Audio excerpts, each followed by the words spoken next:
doing? Alright, welcome back to the channel, guys. Today, behind me, Steven Brindle's C6 ZR1 Corvette, street/race car. He does street drive it a lot, but he street races the car a lot. Whether it's on the street or at the track, he does a lot of gambling with it, travels all over the country with it. I think the last time we freshened this thing up was back in 2020. So, same motor, probably same motor oil, same spark plugs, have probably been in since 2020. So he's back now. We're doing a full maintenance on it, as well as we're gonna try to lighten it up a little bit, see if we can get to run a little bit faster. Can't say too much about it, but it is an LSX engine in it, 427 cubic inches, obviously boosted application, and now we are gonna try to save some weight in the nose. So we're gonna get rid of the factory heavy ass K-member A-arms and spindles, and we ordered a nice lightweight K-member A-arms and spindles to go on it. You see the K-member, lower A-arms, upper A-arms. The old setup had Willwood brakes in the front of it. With the new spindles and the new mounts, we got strange brakes for it as well, and getting rid of the power steering, and we're gonna run a manual rack in this thing, which is gonna kind of suck to do, but Dan will get it figured out. AC, the car still has air conditioning and stuff in it for the LS9, so we might try to get rid of the compressor if we can. If not, we'll just keep it there to keep the belt on it. But stuff isn't cheap. A lot of people don't understand what it takes to go fast. In the racing world, a tenth and a half is a huge deal when you start going so fast. People think, oh, what's just 1/10, not a big deal. But to pick up an extra number or two numbers, you gotta spend money. And to lighten the car up like this, because we're pretty much maxed out on the horsepower that we can with that motor staying in one piece with the blower and everything on it. So now we're just gonna try to make the car work better with the horsepower that it has to hopefully run a little bit quicker next time we take it back out. But it should also help it be easier to tune on a street or a no prep surface, which is what he does most of the time. He also has a big tire car that he does no prep kings, travels the country with it, so he usually brings this car with him. When he goes from city to city, he can race it at the track or on the street for a lot of money a lot of times. So last time the car came here, it had factory magnetic ride, front and rear. Car did crazy wheelies. So to try to maintain that, we did coilovers on it, front and rear. So we did the Mensers front and rear, which is the same kind of shock that I run on the rear of my race car.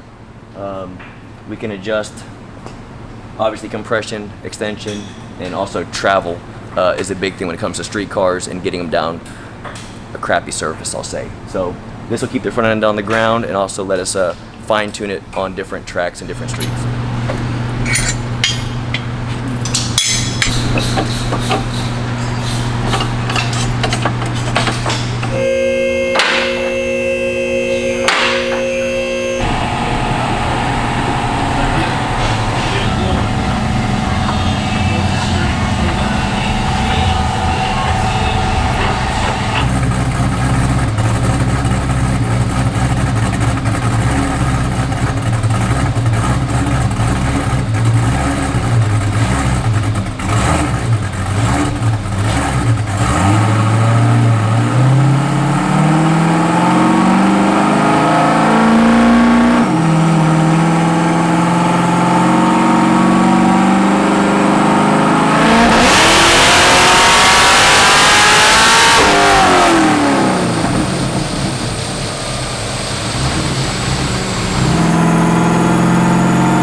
Not cheap to go fast.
Put it in third gear, 3,000 RPMs.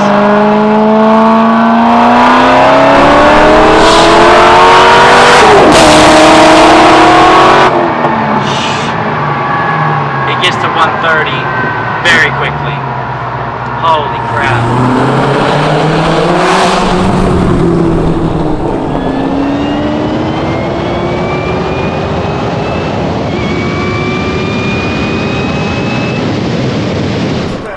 I think it's just unbelievable. It's scary as shit. I mean, when you were going, I was like, holy shit. That's the fastest car I've ever been in, man.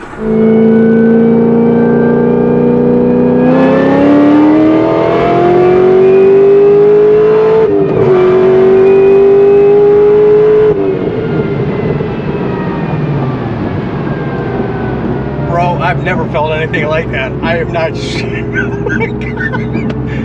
Is that awesome or what?